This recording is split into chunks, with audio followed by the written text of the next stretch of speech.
Cette semaine, participe au jeu concours Puissance Télévision pour tenter de gagner 8 entrées pour le festival Viorix Fest, le 18 février. Alors joue dès maintenant sur puissancetélévision.fr et sur notre application mobile. Jeu organisé du 16 au 20 janvier 2023, sans obligation d'achat.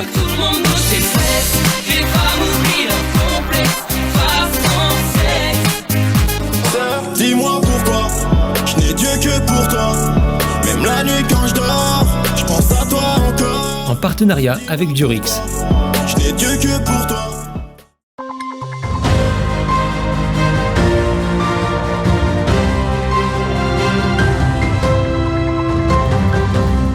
Bonsoir à tous et à tous, bienvenue dans votre édition du 15 Info. Voici les titres.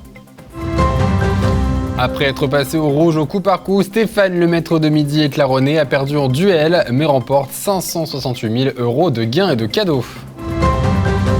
Le député marnais Charles de Courson était cette semaine devant le Parlement, celui des enfants de Moreuil-le-Montois.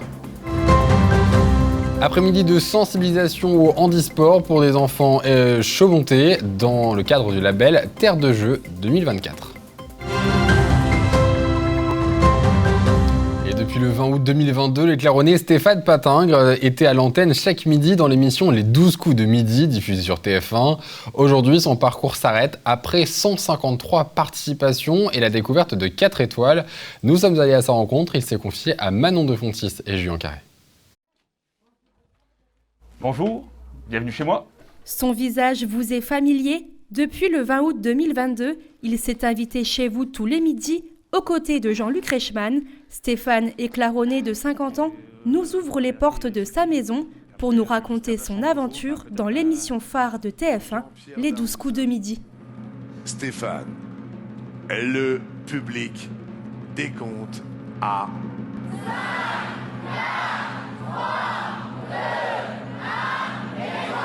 Si l'étoile se rallume, Jean-Pierre Daroussin est-il là pour tous ces cadeaux pour vous et pour un téléspectateur? Stéphane, c'est là.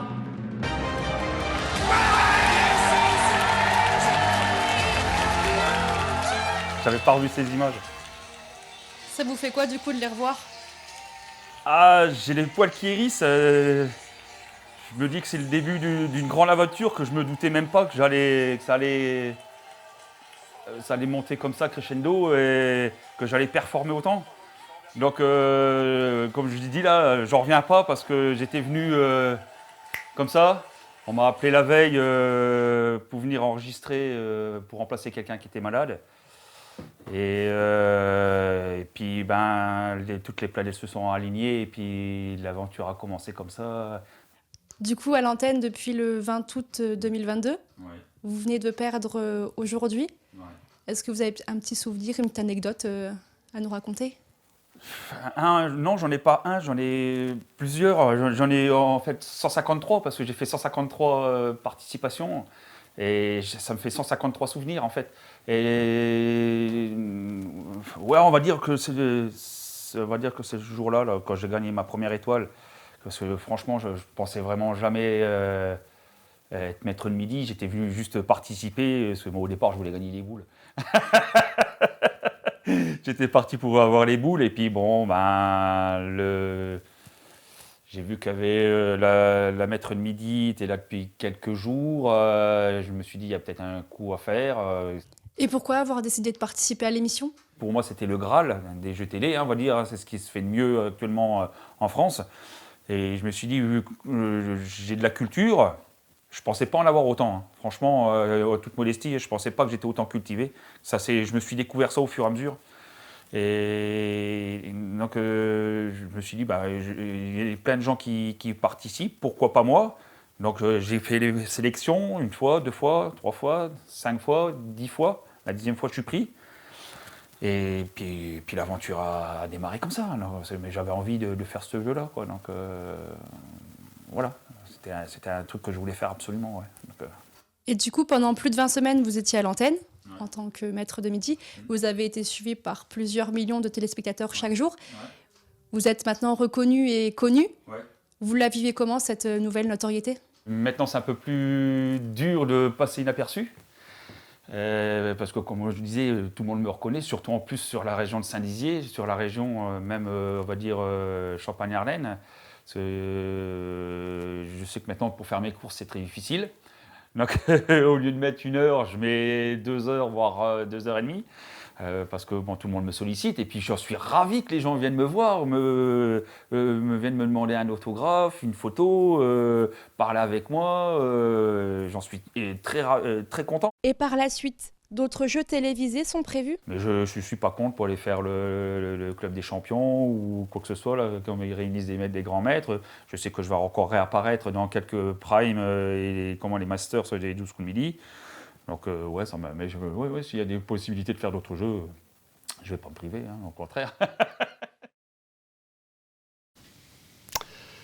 Cette année, c'est la 26e édition du Parlement des enfants, un exercice réservé aux élèves de CM2 et qui a pour but d'initier les enfants à leurs droits civiques, mais aussi de leur faire prendre la place d'un député et d'élaborer une proposition de loi sur un thème imposé qui sera ensuite examiné par l'Assemblée nationale.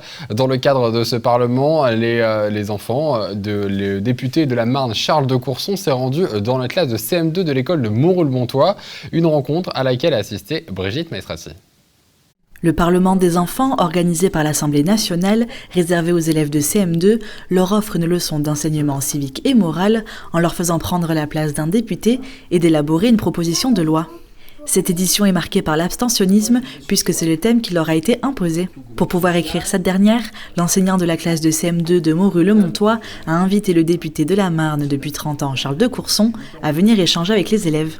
Avec les élèves, on a discuté des idées qui vont de pouvoir faire le vote par Internet, est-ce qu'il ne faudrait pas sanctionner ceux qui ne viennent pas voter, avec une amende, comme une vingtaine de pays le font dans le monde.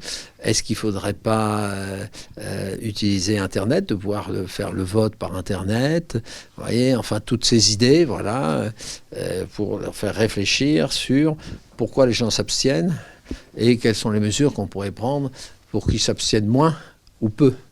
Le Parlement des enfants est un élément intéressant et important pour faire comprendre la vie démocratique et la vie des citoyens aux élèves. On a travaillé déjà en classe sur l'élaboration de la loi, sur des documents, mais voir la personne en réel, voir que ce sont des êtres humains comme les autres, montrer qu'ils puissent expliquer le travail et voir les positions de M. de Courson, qui est élu depuis très longtemps dans la circonscription, c'est très intéressant. Les élèves ont jusqu'au 3 février pour envoyer leur proposition de loi à l'Académie de Reims, qui sera ensuite examinée par un jury académique au mois de mars.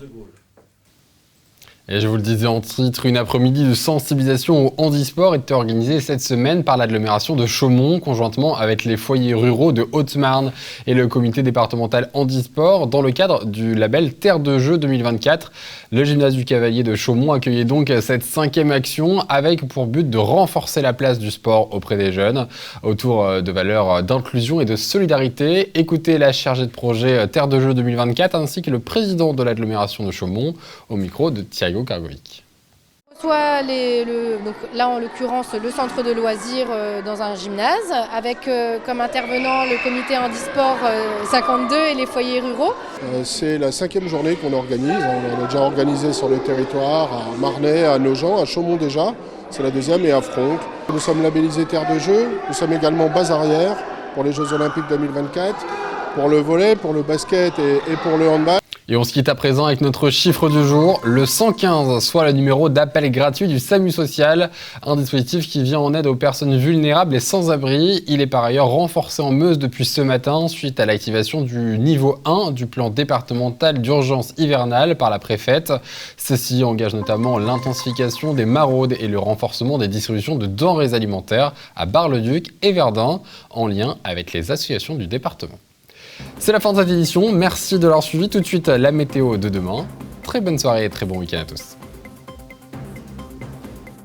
Toute l'actualité qui vous concerne, à voir et à revoir dès maintenant sur puissancetélévision.fr et sur notre application mobile.